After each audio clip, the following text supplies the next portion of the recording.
Mesdames, Messieurs, bonsoir et bienvenue dans cette édition. Voyons d'abord du côté de Koulouba où s'est tenu le Conseil des ministres sous la présidence du président de la République, Ibrahim Boubacar Keïta.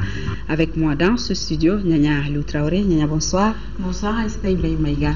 Et le Conseil qui a adopté des projets de texte, entendu des communications et procédé à des nominations. Oui.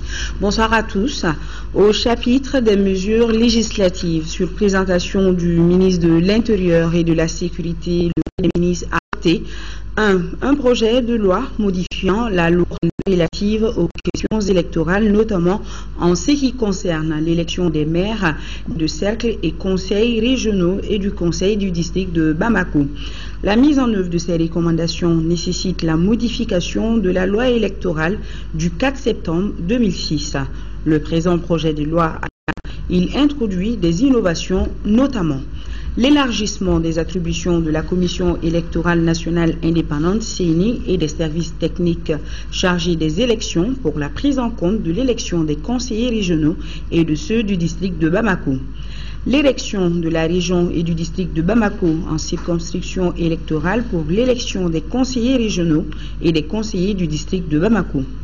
L'institution d'une commission de centralisation de recensement général des votes et de proclamation des résultats au niveau du chef-lieu de région et du district de Bamako. L'interdiction de cumul de candidatures aux élections communales et aux élections régionales et du district de Bamako en cas de couplage de scrutin. La modulation des règles du contentieux électoral pour tenir compte de l'existence des cours administratives d'appel. Le projet de loi apporte également des améliorations dans la rédaction, assure davantage de cohérence en différentes dispositions du texte et corrige les insuffisances constatées. La modification de la loi électorale qui a été faite avec la participation des représentants de partis politiques aura des répercussions sur le code des collectivités territoriales et sur le statut particulier du district de Bamako et permettra d'améliorer le processus électoral dans notre pays. Sur présentation du ministre de la Décentralisation et de la Ville, le Conseil des ministres a adopté un projet de loi portant modification de la loi numéro 2012-007 du 7 février 2012 portant code des collectivités territoriales. Un projet de loi portant modification de la loi numéro 96-025 du 21 février 1996 portant statut particulier du district de Bamako. Dans le cadre de la mise en œuvre des recommandations des États généraux de la décentralisation, le gouvernement a adopté en 2014 un document de stratégie assorti d'un plan d'action prioritaire pour 2014. Au nombre des actions devant être réalisées à court et moyen terme, figure la volonté de faire de la régionalisation une nouvelle opportunité pour un développement équilibré du territoire national. La régionalisation qui participe de l'approfondissement de la décentralisation vise notamment à renforcer la légitimité des élus régionaux et à accroître leur maîtrise du développement de leur territoire. À ce titre, il a été retenu d'introduire un mode de scrutin direct pour l'élection des organes délibérants et exécutifs de la commune, de la région et du district de Bamako. L'application de cette réforme électorale majeure à l'occasion des prochaines élections communales et régionales nécessite la modification du Code des collectivités territoriales et de la loi portant statut particulier du district de Bamako. Les présents projets de loi s'inscrivent dans ce cadre et ils consacrent d'importantes innovations, dont notamment l'introduction du suffrage universel direct pour l'élection des organes délibérants de la région et du district, qui consacre l'élection des conseils régionaux et du district par l'ensemble des électeurs des régions et du district de Bamako. L'introduction du fait majoritaire pour la désignation des présidents des organes exécutifs. Le conseiller tête de liste majoritaire sera investi désormais maire de la commune, président du conseil régional ou maire du district de Bamako. Les adjoints des maires et les vice-présidents des conseils demeurent élus par la majorité des membres de l'organe délibérant. L'augmentation du nombre des conseillers à élire par région variant de 33 à 45 en fonction de la population de la région sur la base du dernier recensement administratif publié. la possibilité d'une seconde prorogation de 6 mois des mandats des conseils communaux, de cercles et régionaux comme alternative à la mise en place de délégations spéciales. Sur présentation du ministre de la Femme, de l'Enfant et de la Famille, le Conseil des ministres a adopté un projet de loi instituant des mesures pour promouvoir le genre dans l'accès aux fonctions nominatives et électives. Les femmes représentent plus de la moitié de la population de notre pays. Elles sont très actives dans la vie économique et sociale. Cependant, elles restent encore très peu représentées au niveau du gouvernement, dans les postes de décision de l'administration, à l'Assemblée nationale et dans les organes élus des collectivités. Aujourd'hui, elles sont au nombre de 5 sur un total de 31 membres du gouvernement, soit moins de 20%, 14 femmes sur 147 députés à l'Assemblée nationale et 927 femmes sur 2774 conseillers communaux, soit moins de 10%. Cette sous-représentation de la femme est également visible au niveau de plusieurs hautes instances de décision, malgré l'existence d'un grand nombre de femmes qualifiées et répertoriées, notamment dans le répertoire des femmes cadres du Mali. Elle est en déphasage avec l'engagement politique des autorités de plusieurs instruments nationaux et internationaux visant à défendre et à promouvoir les droits des femmes. Pour inverser cette tendance, il est apparu nécessaire de prendre des mesures concrètes de nature à corriger la faible représentation des femmes dans les instances de prise de décision. Le présent projet de loi s'inscrit dans ce cadre. Il traite la question de la représentation des femmes de manière globale et institue des mesures pour promouvoir le genre dans l'accès aux fonctions électives et nominatives. Il participe également à la mise en œuvre de la politique nationale genre par la mise à contribution des potentialités des femmes et des hommes dans le développement du pays. Au chapitre des mesures individuelles, le Conseil des ministres a procédé aux nominations suivantes.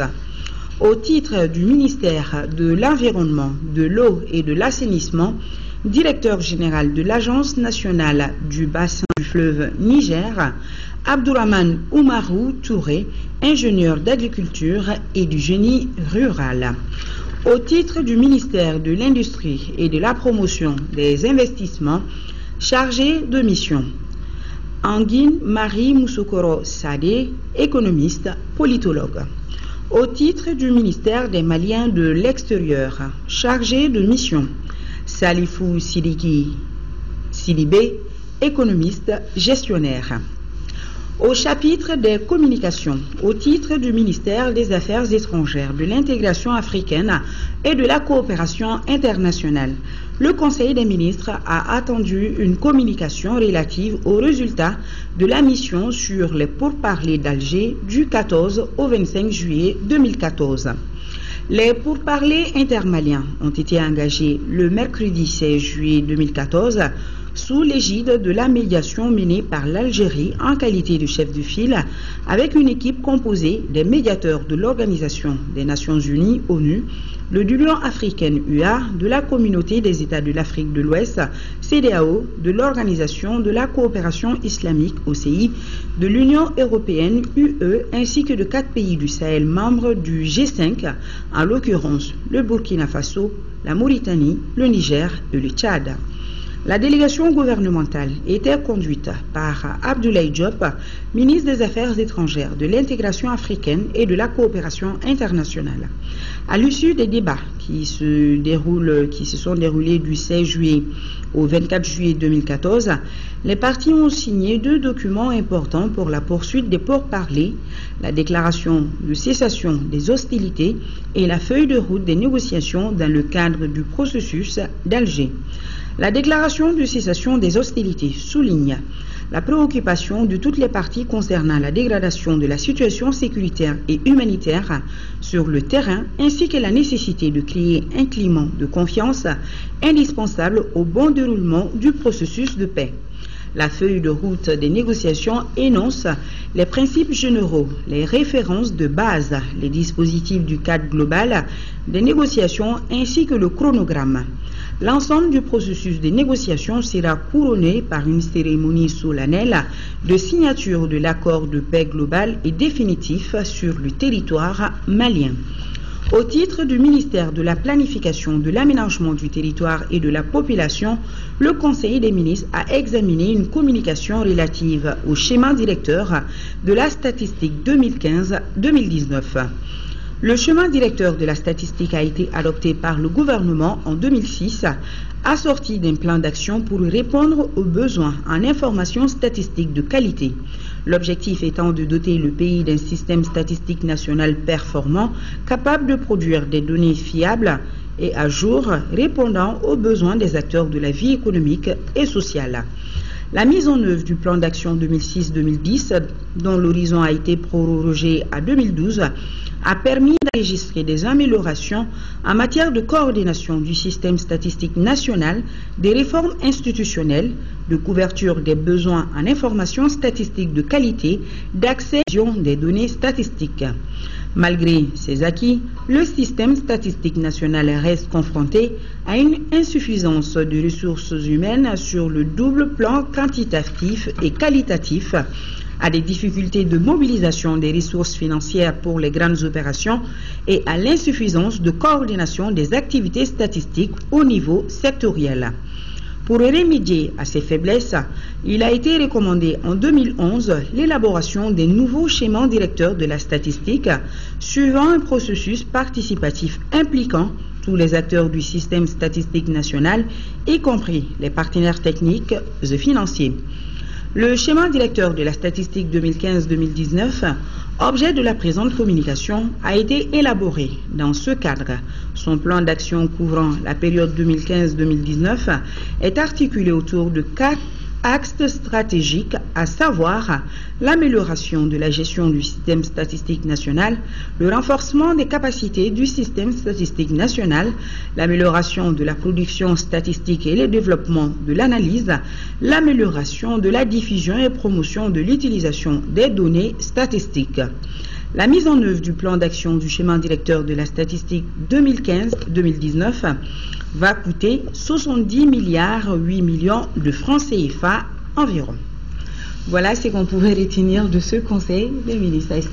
Merci Nina Traoré. Vous restez avec nous. Nous allons poursuivre avec la 35e promotion de l'école militaire interarmes de Koulikoro-Rémia qui vient de prêter serment devant le président de la République, chef suprême des armées. 9 nationalités ont pris part à cette formation baptisée Promotion Idriss Déby Itno, président, 8 élèves officiers, dont 5 filles, ont été mis à la disposition de la nation par le président de la République, Ibrahim Boubacar Keïta. Nous aurons le reportage au cours de cette édition.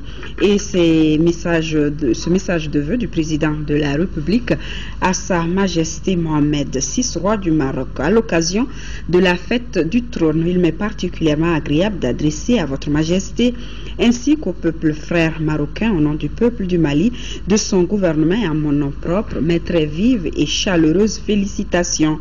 En cette heureuse circonstance, je voudrais saluer l'excellente relation de fraternelle coopération existant entre nos deux pays, tout en remerciant très sincèrement Votre Majesté pour l'attention et la sollicitude que vous ne cessez d'apporter à notre pays. Je forme les vœux les meilleurs de bonne santé et de prospérité croissante pour le peuple frère du Maroc. En vous réitérant mes sincères félicitations, je vous prie d'agréer, Majesté, l'assurance de ma très haute considération. Signé Ibrahim Boubacar Keïta. Cet autre message de Guinée. C'est avec une grande affliction que j'ai appris le drame qui a fait au moins 24 morts dans le France. Je voudrais, au nom du peuple du Mali, de son gouvernement, adresser aux familles durant les condoléances les plus attristées. Je formule des vœux de prompt rétablissement aux blessés et prie pour le repos de l'âme des disparus. Le communiqué donc pour poursuivre du ministre des Affaires étrangères qui quitte Bamako qui quitte Bamako ce jour même, mercredi 30 juillet, pour Paris et Washington. À Paris, le ministre Abdoulaye Diop effectuera une visite de travail du 31 au 2 août 2014, au cours de laquelle il s'entretiendra avec son homologue français Laurent Fabius et le ministre français de la Défense Jean-Yves Le Drian. Le ministre Diop prendra part ensuite du 4 au 6 août 2014 aux côtés du président de la République Ibrahim Boubacar Keïta au sommet États-Unis-Afrique qui aura lieu à Washington, capitale fédérale des États-Unis. Le président de l'Assemblée nationale a reçu le nouvel ambassadeur du Mali en Algérie, général Naini Touré, entend consolider la coopération entre Bamako et Alger. Le nouvel ambassadeur était venu prendre conseil auprès du président de l'Assemblée avant sa prise de fonction. Nous l'écoutons au micro de Moussa Fane.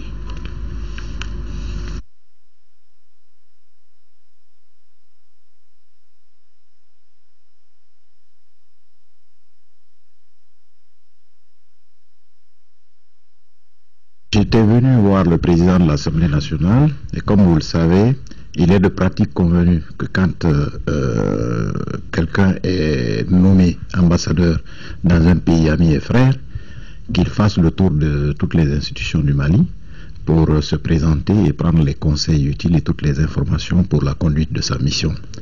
C'est dans ce cadre précis que je suis venu voir le président de l'Assemblée nationale et ça a été pour moi un grand honneur et un plaisir d'être reçu par lui et d'avoir toutes les informations qui pourraient être utiles à ma mission et aussi les conseils très utiles qui me garantiront la conduite de cette mission. Et également pour lui renouveler toute ma disponibilité pour son institution et en vue de parfaire la coopération entre les assemblées parlementaires de nos deux pays. Je compte sur l'appui, les conseils de tout le monde, à commencer par les responsables du pays pour la conduite de cette mission.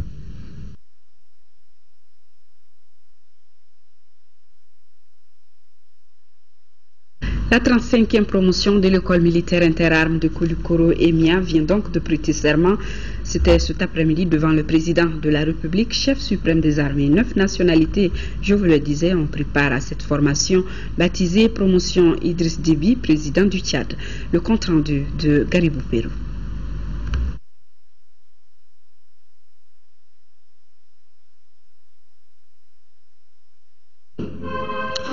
Se mettre entièrement à la disposition de la patrie requiert une prestation de serment.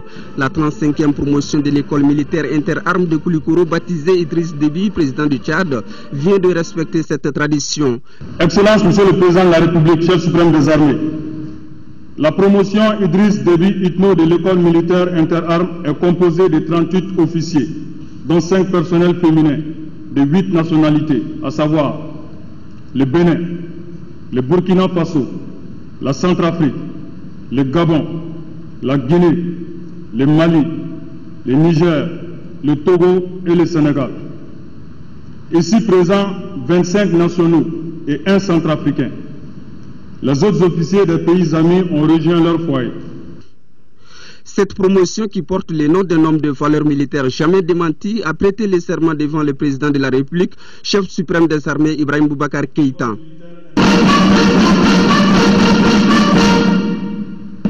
Officier de la promotion président Idriss Déby Itno, face au drapeau, emblème de la patrie, face au chef de l'État, chef suprême des armées, faites le serment de servir la patrie avec honneur, loyauté et fidélité. De respecter en toutes circonstances la Constitution. De garantir en toutes circonstances l'intégrité du territoire national et de maintenir l'ordre en intérieur. Respecter et faire respecter toutes les lois de la République.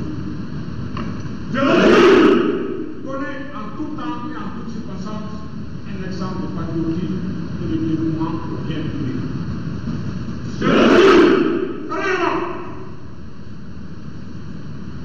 Respecter et faire respecter la Constitution, l'intégrité territoriale, un contrat moral auquel les jeunes officiers viennent de souscrire. Et Ibrahim Boubacar Keïta, président de la République, chef suprême des armées, de déclarer toute sa confiance en cette nouvelle génération d'officiers.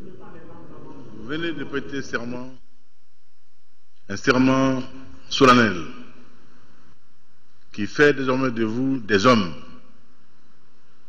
au service de la patrie.